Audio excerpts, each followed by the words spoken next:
BSF যখন push in করছে, BGB প্রতিহত করছে, এবং একই সাথে তো সীমান্তে যেসব সাধারণ মানুষ আছে তারাও তো সীমান্তে জড়ো হচ্ছে, তাহলে তো সীমান্তের যে সার্বিক নিরাপত্তা সেটাও তো ক্রমেই আপনি যেমনটা বলছিলেন মানে আরও বাড়ছে। কূটনৈতিকভাবে যদি বাংলাদেশ এখন পর্যন্ত সন্তোষজনক কোনো ব্যবস্থা গ্রহণ করে না থাকে, আপনার নিশ্চয়ই মনে আছে বর্তমান পররাষ্ট্রমন্ত্রী তিনি যখন জাতীয় নিরাপত্তা উপদেষ্টা ছিলেন গত বছর ঠিক এই খাগড়াছড়িতে পুশিনের সময় তিনি বলছিলেন যে ভারতের সাথে কূটনৈতিক চ্যানেলে কথাবার্তা হবে।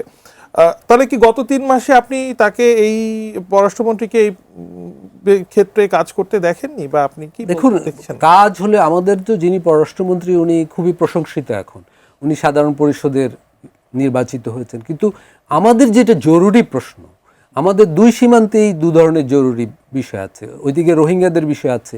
উনি তো এক অর্থে গত 2.5 বছর ধরে ধারাবাহিকভাবে কাজ করছেন। উনি হাই রিপ্রেজেন্টেটিভ রোহিঙ্গা বিষয়ে, উনি ন্যাশনাল সিকিউরিটি অ্যাডভাইজার ছিলেন, এখন পররাষ্ট্রমন্ত্রী। ফলে বর্তমান সরকারের ধারাবাহিকতা না থাকলেও এই পররাষ্ট্রমন্ত্রীর কিন্তু প্রায় 2 বছরের ধারাবাহিকতা আছে। তো এই সমস্যা নিয়ে উনি কোনো অগ্রগতি সাধন করতে পারলেন না বলেই মনে হচ্ছে স্পষ্টতই। পারলে তো আর এরকম হতো না। এবং সবচেয়ে এটা করুণ দিক কি, দেখুন যাদের ঠেলে দেওয়া হচ্ছে এবং আমাদের এখান থেকেও যাদের ঠেলে রেখে দেওয়া হচ্ছে 0 পয়েন্টে, এই মানুষগুলো তো ভারত কিংবা বাংলাদেশ কোনো দেশের নিশ্চয়ই নাগরিক, কোন দেশের সেটা নির্ণয়ের অপেক্ষা আছে, কিন্তু এই মানুষগুলো ঘন্টার পর ঘন্টা রোদে পুড়ছে, বৃষ্টিতে ভিজছে, নারী আছে, পুরুষ আছে, শিশু আছে, বৃদ্ধ আছে।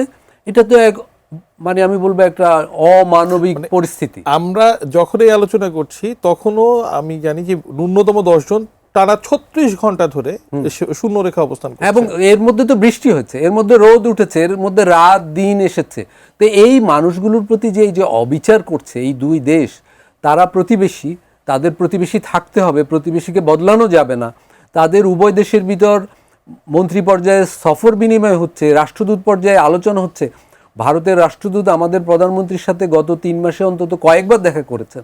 তাহলে কি আলোচনা হচ্ছে? এইটাই তো বাংলাদেশের প্রধান সমস্যা এখন। তো এইগুলো উদ্বেগের ব্যাপার নাগরিক হিসেবে আমাদের জন্য, কারণ সীমান্তের এই উত্তেজনা মানে 4000 কিলোমিটারের সীমান্ত।